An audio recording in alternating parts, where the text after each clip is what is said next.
বলে শুনছো, তোমার কি বুদ্ধি শুদ্ধি কখনো হবে না? আবার কি হলো? তুমি চিৎকার চেঁচামেচি করছো কেন? চিৎকার করব না তো কি করব? এই বর্ষায় মানুষ ধান চাষ করে আর তুমি কিনা তরমুজ চাষ করলে। আমি তো বুদ্ধি করেই তরমুজ চাষ করেছি। বুদ্ধি করে চাষ করেছো? আচ্ছা, শুনি তুমি কি বুদ্ধি করেছো। দেখো, এখন সবাই ধান চাষ করছে, এখন তেমন তরমুজ পাওয়া যায় না। তাহলে আমি তরমুজ চাষ করলে ভালো লাভ হবে না, বুঝলে? তোমার মাথা হবে, এই বর্ষায় কখনো তরমুজ হয়? এই বর্ষায় তরমুজ চাষ হয় না? তোমাকে আর কি বলবো, তুমি তো ভালোভাবেই জানো চাষ হয় কিনা। বুদ্ধি করেই তো চাষ করেছো, তাই না? এভাবে বলছো কেন?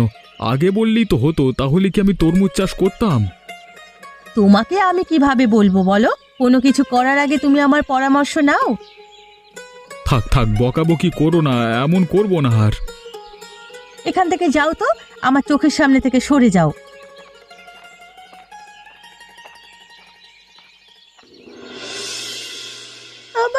বলিমা, তুমি কাঁদছো কেন? কি হয়েছে তোমার?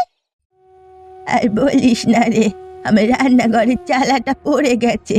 এখন আমি কি করব? চালা পড়ে গেছে? কারো থেকে সাহায্য নাও, তাহলেই তো হয়। অনেকের কাছেই সাহায্য চেয়েছি, কিন্তু কেউ আমাকে সাহায্য করতে রাজি হলো না। কেন? সাহায্য করলে কি এমন ক্ষতি হতো? আচ্ছা দাঁড়াও, আমি দেখছি কি করা যায়।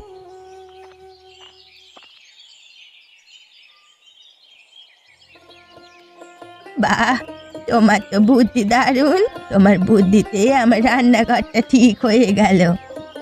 আমি থাকতে তোমাদের আবার এত কষ্ট কিসের? যখন যে প্রয়োজন হবে শুধু আমাকে ডাকবে। বেঁচে থাক তুই সারা জীবন, সুখে শান্তিতে থাক। হ্যাঁ, তোমাদের এই আশীর্বাদের জন্যই আমি এখনো ভালো আছি। আজ তাহলে আসি বুড়িমা, ওদিকে মা আবার চিন্তা করছে। আচ্ছা, সাবধানে যাস।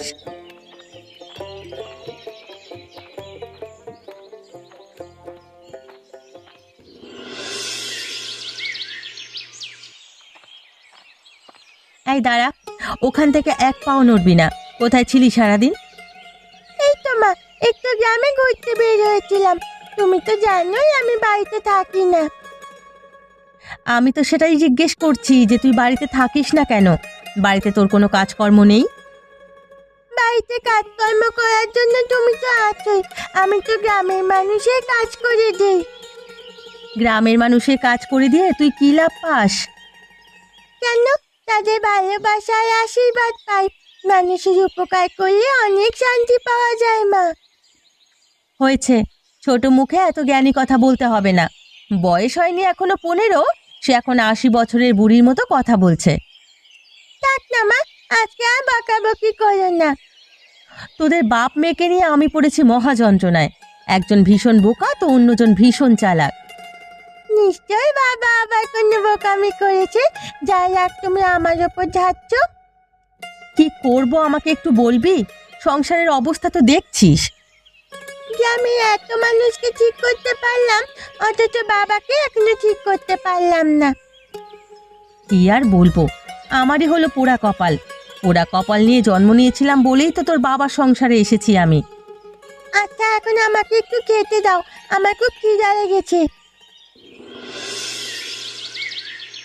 কি হলো বুড়ি? তোমাকে না আমি সকালে আসতে বলেছিলাম, তুমি বিকেলে আসলে যে? আমার কথার কোনো মূল্যায়ন করো না নাকি? তেমন কিছু নয়, আসলে আমি একটু বিপদে পড়েছিলাম তো, সেজন্য সকালে আসতে পারিনি। বিপদে পড়েছিলে?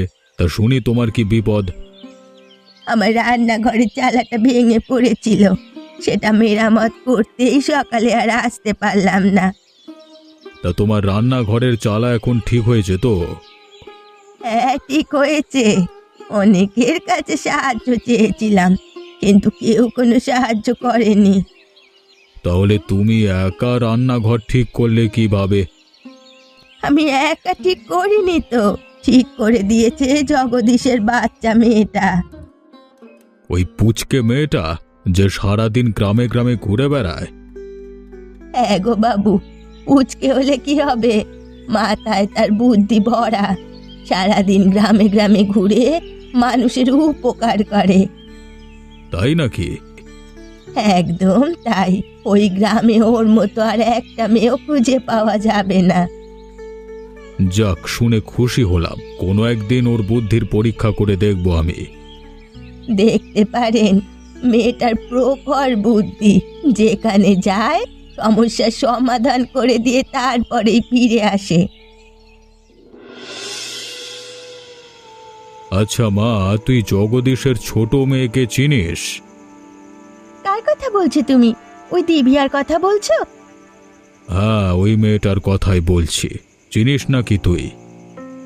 হ্যাঁ, চিনি বলতে নামে আর চেহারায় চিনি, কখনো সামনাসামনি কথা হয়নি আমার সাথে।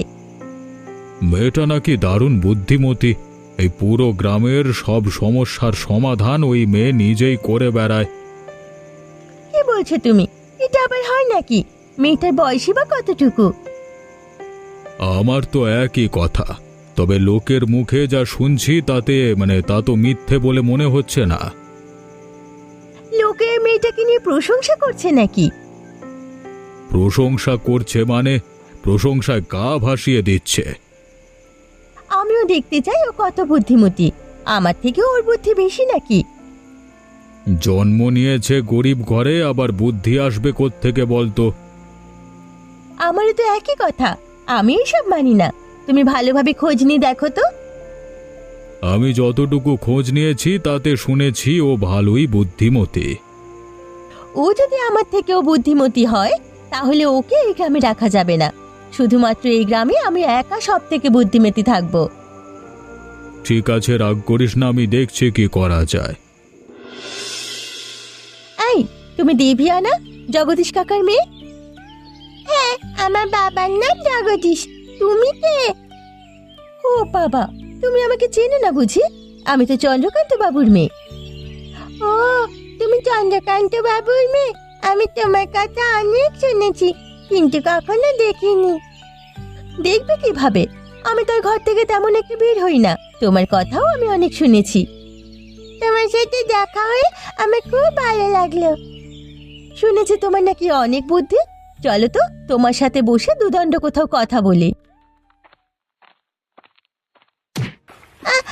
কই কোথায় আছো? আমাকে বাঁচাও, আমাকে বাঁচাও, আমি ডুবে যাচ্ছি। তুমি পড়ে গেলে কিভাবে? উঠে এসো, উঠে এসো। আমি তো সাঁতার জানি না। তুমি ঠিক আছো তো? হ্যাঁ হ্যাঁ, আমি ঠিক আছি। আমি তাহলে এখন বাড়িতে যাচ্ছি।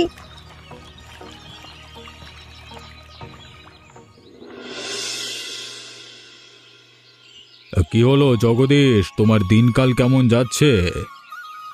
এই তো বাবু, আপনাদের আশীর্বাদে দিনকাল আমার ভালোই যাচ্ছে। কিন্তু আমার বাড়িতে আপনি হঠাৎ? দেখো, আমার একটা জমির প্রয়োজন। সেই জমির ব্যাপারেই তোমার সাথে কথা বলতে এসেছি। জমির ব্যাপারে আমি আপনাকে কিভাবে সাহায্য করতে পারি বাবু? আমার যে জমিটা দরকার সেই জমিটা হলো তোমার। তোমার জমির পাশেই কিন্তু আমার জমি। কিন্তু বাবু, আমি আপনাকে আমার জমি দিয়ে দেব। দেখো, এর বিনিময়ে তুমি পয়সা পাবে। তোমার জমিটা আমার বড্ড প্রয়োজন। কিন্তু আমার বাবা আপনাকে জমি দেবে কেন? আমার বাবা তো জমি বিক্রি করবে না। আহা, তুই আবার এসবের মধ্যে কথা বলছিস কেন? এসব তুই কিছু বুঝিস? দেখো বাবা, আমি বুঝি বা না বুঝি, কিন্তু তোমার থেকে ভালোই বুঝি আমি। জগদীশ, তোর মেয়ে কিন্তু আমাকে অপমান করছে। না না বাবু, ও ছোট মানুষ, ওর কথায় আপনি কিছু মনে করবেন না। আমি ছোট হলেও আমি যেটা বলছি সেটা ন্যায্যভাবেই বলছি। আমার বাবা আপনাকে কোনো জমি দেবে না। আমি তোর বাড়িতে নিজে এসেছি, আর তোর মেয়ে আমাকে অপমান করলো। এর ফল তোরা ভোগ করবে। আপনি রেগে যাবেন না দয়া করে, আপনি আমার কথা একটু শুনুন। এত অপমানের পর আমি এখানে দাঁড়িয়ে থাকবো ভেবেছিস? আমি তোদের শেষ দেখে ছাড়বো বলে রাখলাম। এই তোমার আশকারা পেয়ে পেয়ে তোমার মেয়ের আজকে এই গতি হয়েছে। তোমার মেয়ের কারণে চন্দ্রকান্তবাবু অপমানিত হয়েছেন। আমার মেয়ে এখানে কি ভুল বলেছে? আমার মেয়ে তো ঠিক কথাই বলেছে। কিসের ঠিক কথা বলেছে? হ্যাঁ, যদি আমি জমিটা দিতাম তাহলে কি কিছু টাকা পেতাম না? আমার সংসারটা ভালোভাবে চলতো না? মা, তুমি একটু বাবাকে ভালোভাবে বোঝাও তো। তোর বাবাকে বুঝিয়ে আর লাভ কি হবে? ওনার মাথায় কিছুই ঢুকবে না। একদম চুপ করে থাকো। তোমরা মা মেয়ে মিলে আমার সংসারটা নষ্ট করবার পায়তারা করছো। কি বললে তুমি? আমার নিজের সংসার আমি নিজে নষ্ট করার পায়তারা করছি? তা নয় তো কি, না হলে এমন অলক্ষণে মেয়ে ঘরে রাখতে আছে নাকি? ঘরে রাখবো না তো কি করব? ঘর থেকে বের করে দেব? যদি মেয়ে সংসারের ভালো না চায় তাহলে তাকে ঘর থেকে বের করে দেওয়াই ভালো। আমাকে নিয়ে যদি তোমাদের এতই সমস্যা, আমি তোমাদের ঘরে আর থাকবো না। যা তো যা, এমনিতেও তোকে দিয়ে ঘরের কোনো কাজ হয় না, তুই গেলে আমরা বেঁচেই যাই। ও মা, এখানে বসে কান্নাকাটি করি না তো, আমার একদম ভালো লাগছে না। তুই আমাদের ছেড়ে চলে যাবি আর আমি কান্নাকাটি করব না? আমার কি খারাপ লাগে না? যদি তোমার খারাপ লাগতো তাহলে বাবাকে আরো আগে ঠিক করতে। তুই তো জানিস তোর বাবা তেমন বুদ্ধিমান নয়, উনি অনেকটা বোকা। বাবা যে বোকা তা তো বাবাও ভালোভাবে জানে, তাই সত্ত্বেও আমাকে কেন বকাবকি করলো? তোর বাবা বুঝতে পারেনি, তুই তোর বাবার কথায় কিছু মনে করিস না। দেখো মা, আমি সিদ্ধান্ত নিয়েছি আমি এই গ্রামে আর কখনো থাকবো না। আমাদের ছেড়ে তুই কোথায় যাবি, কিভাবে থাকবি? আমাদের কি একটুও চিন্তা হয় না? চিন্তা করে লাভ নেই, আমার ব্যবস্থা আমি ঠিক করে নিতে পারবো, আমি ভালোই থাকবো। না রে মা, অমন কথা বলিস না। আমাকে ছেড়ে তুই যাস না মা, আমি তো তোর মা। আমি একদিন ঠিক ফিরে আসবো, এসে তোমার সব কষ্ট দূর করে দেব, দেখো। তুই গেলে যে আমার কষ্ট আরো বাড়বে, তুই কি বুঝতে পারছিস না? সন্তান হারালে মায়েদের কতটা কষ্ট হয় সেটা আমি বুঝি মা, কিন্তু আমাকে যেতেই হবে, তুমি বাধা দিও না। শোন মা শোন, আমাকে ছেড়ে যাস না মা, ফিরে আয়। দেখো জগদীশ, তোমার এখন কোনো অবশিষ্ট জমি আর বাকি নেই। তুমি সব জমি জমা আমার কাছে বিক্রি করে দিয়েছো। এর মধ্যে সব জমি শেষ হয়ে গেল? শোনো ছেলের কথা, এমন ভাবে বলছে যেন গ্রামের সব জমি ওরই ছিল। সব সম্পত্তি যখন বিক্রি করা হয়েই গেছে, তাহলে আপনি আবার এসেছেন কেন আমার কাছে? সব সম্পত্তির মানে বোঝো তুমি? সব সম্পত্তির মাঝে তোমার এই ঘরবাড়িও আছে। কি বলছেন বাবু? এই ঘরবাড়ি আমি আপনার কাছে বিক্রি করে দিয়েছি, কিন্তু আমার তো এমন কিছুই মনে পড়ছে না। মনে পড়ছে না? মনে করে দেখো, শেষবার তুমি আমার থেকে বেশি কিন্তু পয়সা নিয়েছিলে। হ্যাঁ, বেশি পয়সা নিয়েছিলাম, কিন্তু সম্পত্তি তো বেশি দিন দিয়েছিলাম। সে সম্পত্তির মধ্যেই তোমার বাড়ি ঘর চলে গেছে, বুঝলে? তাহলে এখন কি আমাকে এই বাড়ি ঘর ছেড়ে দিতে হবে? অবশ্যই, আমি তো আমার জমিতে তোমাদেরকে থাকতে দিতে পারি না। কিন্তু ঘর বাড়ি ছেড়ে দিলে আমরা যাব কোথায়? কোথায় যাবে তা তো আমি জানি না, তবে ঘর বাড়ি ছেড়ে দিতে হবে। ঠিক আছে বাবু, আমাকে কয়েকটা দিন সময় দিন, আমি তারপর না হয় ঘর বাড়ি আপনাকে দিয়ে চলে যাব। ঠিক আছে। আমি বারবার বলেছি ওই চন্দ্রকান্ত বাবুর সঙ্গ তুমি দিও না, দিও না, তুমি আমার একটা কথাও শুনলে না। আমি তো বুঝতে পারিনি গিন্নি, আমি বুঝলে কি আর তার সঙ্গ দিতাম? তুমি বুঝতে পারোনি সেটা ঠিক আছে, কিন্তু যতবার বোঝানোর চেষ্টা করেছি ততবার আমাকে থামিয়ে দিয়েছো তুমি। আমি কল্পনাও করতে পারিনি আমার সাথে এমনটা হবে। তোমার কারণে আমি আমার মেয়েকে হারিয়েছি। আমার মেয়ে সেই প্রথম থেকেই প্রতিবাদ করছিল। এবার আমি বুঝতে পারছি আমার মেয়ে সঠিক ছিল, তবু শুধু শুধু এতটা বছর আমার মেয়েকে ভুল বুঝেছি। আমার মেয়েকে বাড়ি থেকে বের করে দিয়েছো তুমি, তার পাপের শাস্তি তুমি এখন পাচ্ছ। আমি আরো শাস্তি পেতে চাই। আমার মেয়েটা না জানি কোথায় কোন অবস্থায় আছে, আমাকে ক্ষমা করে দিস রে মা। এখন আর কেঁদে লাভ কি? এরপর আমরা কোথায় যাব সেই চিন্তা করো। আমার মাথা আর কোনো চিন্তায় এখন কাজ করছে না। তোমার মাথায় আবার কবে কাজ করতো? আমার হয়েছে যত জ্বালা, এখন যে আমি কি করি। চিন্তা করো না গিন্নি, দেখি কি করা যায়। শুনুন, আপনি দুদিন আগেই গ্রামে এসেছেন তাই না? লোকমুখে শুনলাম আপনি নাকি গ্রামের উন্নতির জন্য কাজ করতে চান। হ্যাঁ, আপনি ঠিকই শুনেছেন। কেন, আপনার কোনো সমস্যা আছে? না না, কি বলছেন? আমার কেন সমস্যা থাকবে? আমিও তো এমন একজন মানুষকে খুঁজছি। কেন কেন? আমিও অনেক দিন ধরে চেষ্টা করছিলাম গ্রামের উন্নতির জন্য কিছু একটা করতে। আপনার দেখা পেয়ে গেলাম, ভালোই হলো। তাহলে তো আরো ভালো, আমার একজন সঙ্গ হলো। আপনার সঙ্গ নিয়ে গ্রামে আরো ভালোভাবে কাজ করতে পারবো। হ্যাঁ হ্যাঁ, আমিও ঠিক এটাই বোঝাতে চেয়েছিলাম আপনাকে। আপনি তো বেশ বুদ্ধিমতী। তাহলে আপনি কিভাবে গ্রামের উন্নতির কাজ করতে যাচ্ছেন? আমি এখনো কিছু ঠিক করিনি, তবে ভেবেছিলাম এই গ্রামের অজ্ঞ কৃষকদের কৃষিকাজ সম্পর্কে যদি ধারণা দিতে পারি তাহলে ভালো হয়। হ্যাঁ, সেটা তো অবশ্যই। আমিও এমন কিছুই ভাবছিলাম। গ্রামের কিছু শিক্ষিত মানুষজনকে নিয়ে একটা সংস্থা করলে কেমন হয়? এটা তো আরো ভালো হয়। তাহলে আমরা আরো ভালোভাবে কৃষকদের বোঝাতে পারবো। এর মাধ্যমে আমাদের সংস্থা আরো বৃদ্ধি পাবে। তাহলে আমি গ্রামের শিক্ষিত মানুষজনকে জড়ো করছি, কেমন? হ্যাঁ হ্যাঁ, সেটাই করুন। তারপর আমার সাথে যোগাযোগ করুন। আমি সংস্থার কাজ শুরু করছি। অজয়, গ্রামে ঠিকঠাকভাবে নজর রাখছিস তো? হ্যাঁ বাবু, ঠিকঠাকভাবেই নজর রাখছি। তাহলে গ্রামে যে ওই জগদীশের মেয়েটা নতুন সংস্থা খুলছে, সেই খবর তোর কাছে নাই কেন? সেই খবর তো আমার কাছে আছে, আমি ভেবেছিলাম আজকে আপনাকে জানাবো। তা এত দেরি করে জানালে গ্রামের সব মানুষ আরো শিক্ষিত হয়ে যাবে ততক্ষণে। কি যে বলছেন বাবু, সেটা আবার হয় নাকি? হবে না কেন? ওই মেয়ে কত বুদ্ধিমতী তুই জানিস? গ্রামের সমস্ত কৃষকদের যদি বোঝাতে পারে তাহলে আমাদের ব্যবসা থাকবে না। তাহলে এখন আমাদের কি করা উচিত?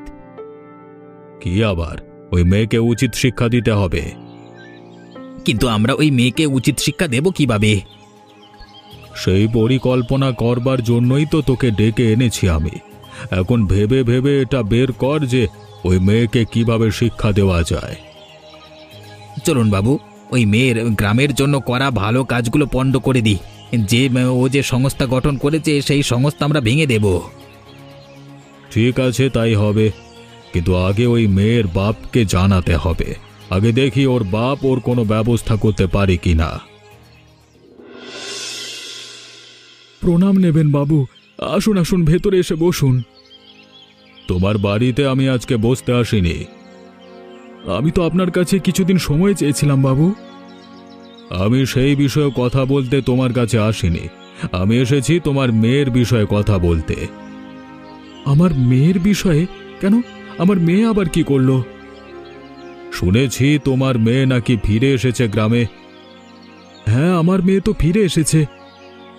তোমার মেয়ে নাকি এই গ্রামের কৃষকদের উন্নতির জন্য ভালো কাজ করছে। সেসব কিছুই তো আমার জানা নেই বাবু। আমি তো সে কথাই তোমাকে জানাতে এসেছি। তোমার মেয়েকে নিয়ন্ত্রণে রাখো, নইলে কিন্তু ভালো হবে না। ও কি কাজ করেছে বা করবে সে সম্পর্কে আমার কোনো ধারণাই নেই। মেয়েকে নিয়ন্ত্রণ করতে হলে ধারণার প্রয়োজন হয় না। তুমি বললেই তোমার মেয়ে শুনবে। আমার মেয়ে আমার কথা আগেই শোনেনি, এখন কিভাবে শুনবে? সেটা আমার দেখবার বিষয় নয়। তোমাকে জানানোর প্রয়োজন ছিল, তাই আমি তোমাকে জানিয়ে গেলাম।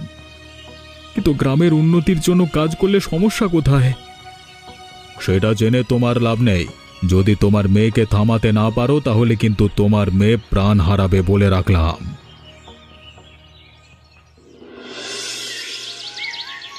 দেখছো, আমি বলেছিলাম না আমার মেয়ে একদিন ভালো কাজ করবে। গ্রামের সবাই আমার মেয়েকে সম্মান করবে। আমি তো সেটাই দেখছি, তবে আগে এটা আমি বিশ্বাস করিনি।